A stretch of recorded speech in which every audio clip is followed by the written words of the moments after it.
Hey, I'm drinking a Treehouse beer called Cut Your Own. That's kind of like a Sierra Nevada clone.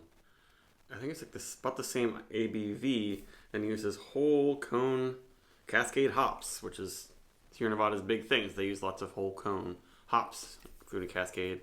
And this review is dedicated to the YouTube user who commented on a recent Treehouse IPA video I did saying, looks like a yeast infection, yuck. Because this beer will not be hazy at all, even though the haze in a properly made hazy IPA is not it's not yeast. We know that it's protein and polyphenols bonding together. And that's what does it. That's why it's created by using not necessarily a kind of yeast, but more so just from heavily dry hopping a beer. It has lots of polyphenols and using protein heavy malt bill, and they come together and create that haze.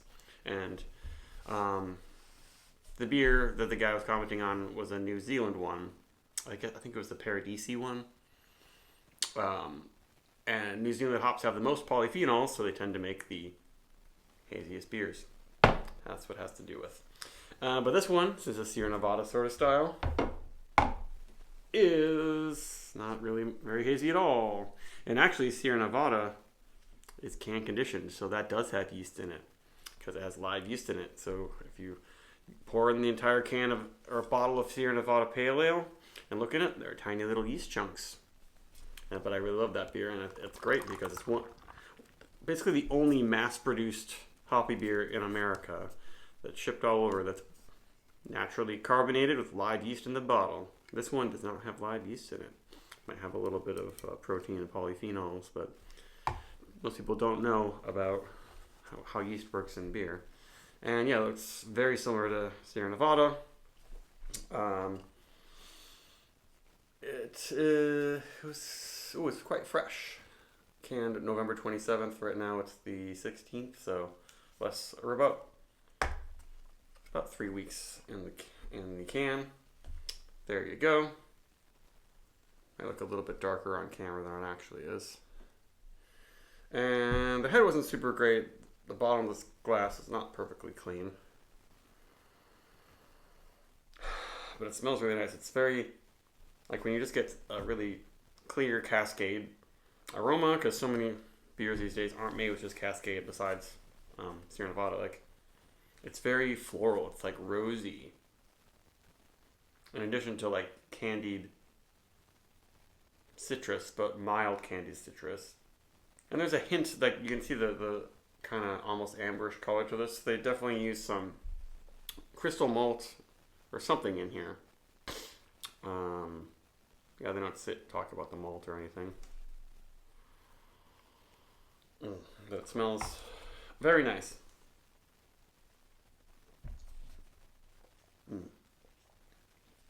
It's a little sweet, very low in bitterness. This is definitely pale ale, not IPA. Kind of an old-fashioned one at that. It's almost like brewers 10 plus years ago, we used to like call this an English IPA in America, I would say. Even though I guess Sierra Nevada is the classic American, no, not IPA, pale ale. But this has kind of like more yeast estery character almost than Sierra Nevada, which is pretty clean.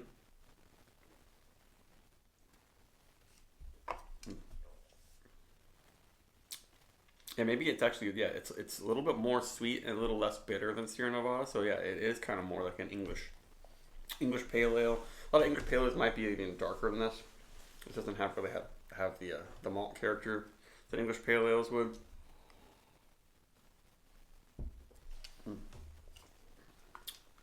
But I think it's really nice. It just kind of tastes like a small batch Sierra Nevada clone in a way. And I've been drinking much more Sierra Nevada the last few years, especially when it's not super hot, when the weather just gets a little bit cooler. I can really enjoy a hoppy beer that's got a little bit of sweetness and maltiness to it. And that's a pretty good head on this beer.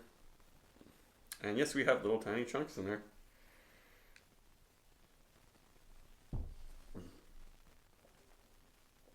And pretty nice, pretty full, soft mouthfeel too.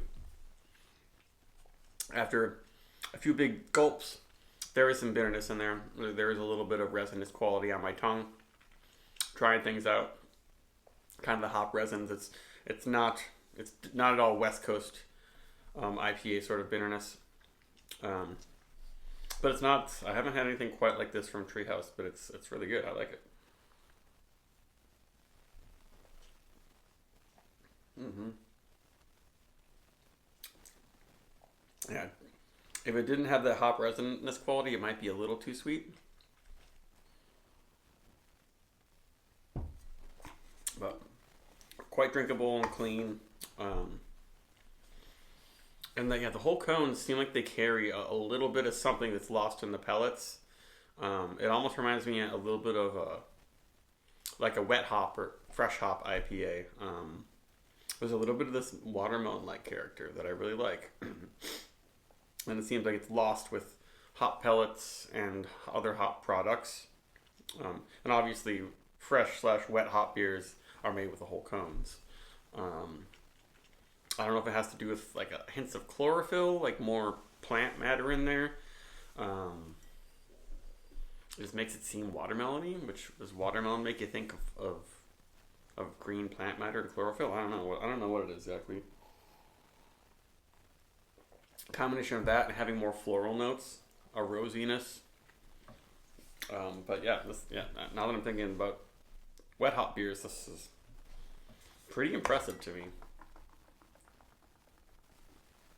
I don't know if I did this whole thing. There you go.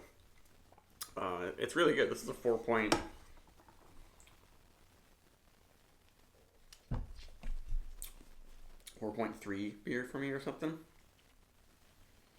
I think it is quite nice. It'd be cool to do a side by side of the scents here in Nevada. But whatever. Bye.